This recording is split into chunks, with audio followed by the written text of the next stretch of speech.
Alright, what are we up to today? Well, today we're going to take this DPMS Oracle and we're going to install a new trigger in this. I've purchased a Wilson Combat TTU. This is the single stage trigger, supposed to be set at 4 pounds from the factory.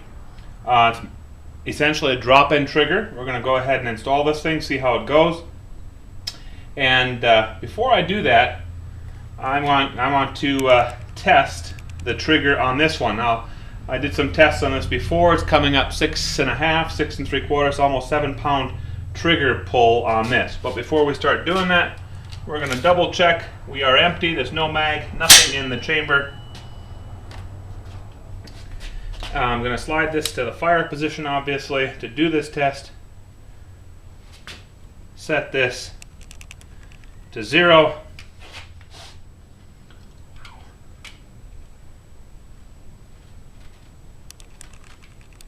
£6, 7 pounds, 7 1/4. That's a heavy trigger. We'll do it one more time.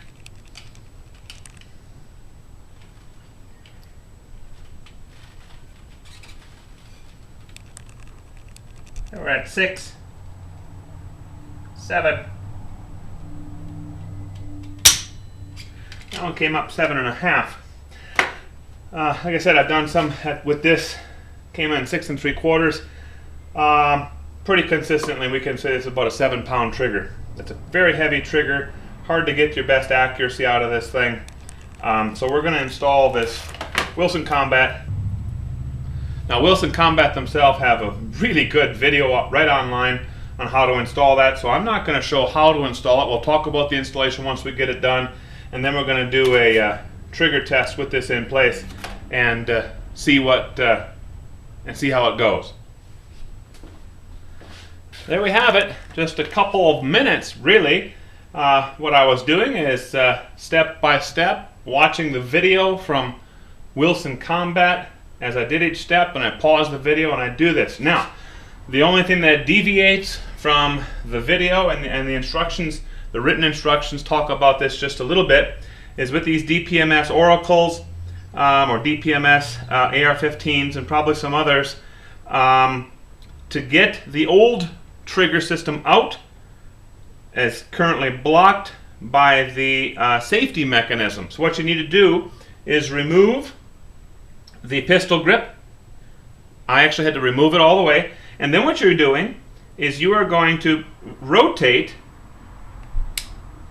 the safety selector from safe to fire, and actually one more click so that it's actually pointing this way.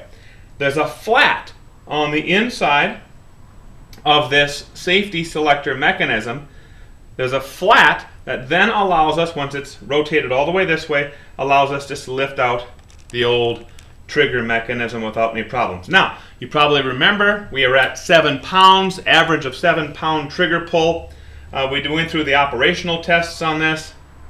It is really a nice trigger. We're going to go ahead and again inspect this. It is absolutely empty. Okay, we are in the fire position. Take the same trigger gauge we had a moment ago. We're going to see what we come out as. 2 pounds, 3 pounds. There, at 3 1/2. Broke at 3 1/2. One more time. Reset this.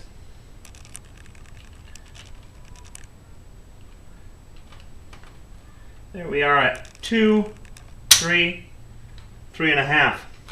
I think that this trigger gauge might actually register a little bit on the light side.